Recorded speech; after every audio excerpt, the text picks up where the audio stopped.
بسم اللہ الرحمن الرحیم۔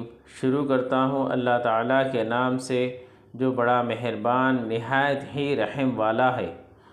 وَاقْتُلُوهُمْ حَيْثُ ثَقِفْتُمُوهُمْ وَأَخْرِجُوهُمْ مِنْ حَيْثُ أَخْرَجُوكُمْ وَالْفِتْنَةُ أَشَدُّ مِنَ الْقَتْلِ وَلَا تُقَاتِلُوهُمْ عِنْدَ الْمَسْجِدِ الْحَرَامِ حَتَّى يُقَاتِلُوكُمْ فِيهِ فَإِنْ قَاتَلُوكُمْ فَاقْتُلُوهُمْ كَذَلِكَ جَزَاءُ الْكَافِرِينَ۔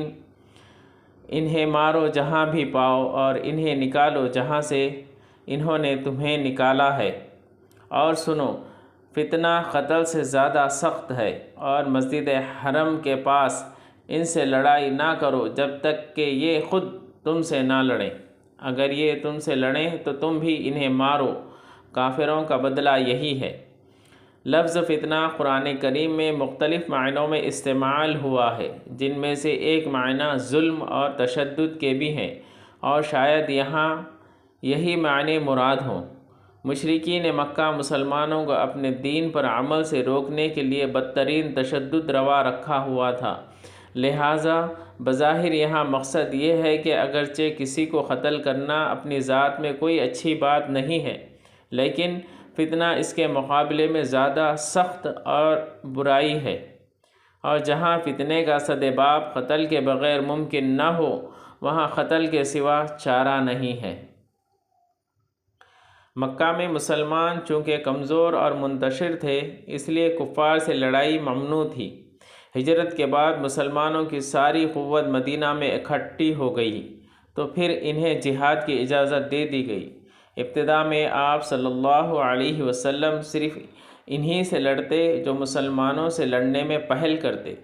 اس کے بعد اس میں مزید توسیع کر دی گئی، اور مسلمان حسب ضرورت کفار کے علاقوں میں بھی جا کر جہاد کیا۔ قرآن کریم زیادتی کرنے سے منع فرمایا، اسی لیے نبی کریم صلی اللہ علیہ وسلم اپنے لشکر کو تاکید فرماتے کہ خیانت، بد عہدی اور مصلح نہ کرنا، نہ بچوں، عورتوں اور گرجوں میں مصروف عبادت درویشوں کو قتل کرنا، اسی طرح درختوں کے جلانے اور حیوانات کو بغیر کسی مصلحت کے مارنے سے بھی منع فرماتے۔ ابن کثیر و صحیح مسلم حدیث نمبر 1731 اور 1744۔ حیث ثقفتموہم، جہاں بھی انہیں پاؤ کا مطلب تمکنتم من قتالہم، انہیں قتل کرنے کی قدرت تمہیں حاصل ہو جائے۔ من حیث اخرجوکم، یعنی جس طرح کفار نے تمہیں مکہ سے نکالا تھا اسی طرح تم بھی انہیں مکہ سے نکال باہر کرو۔ چنانچہ فتح مکہ کے بعد جو لوگ مسلمان نہیں ہوئے، انہیں معاہدے کی مدت ختم ہونے کے بعد وہاں سے نکل جانے کا حکم دے دیا گیا۔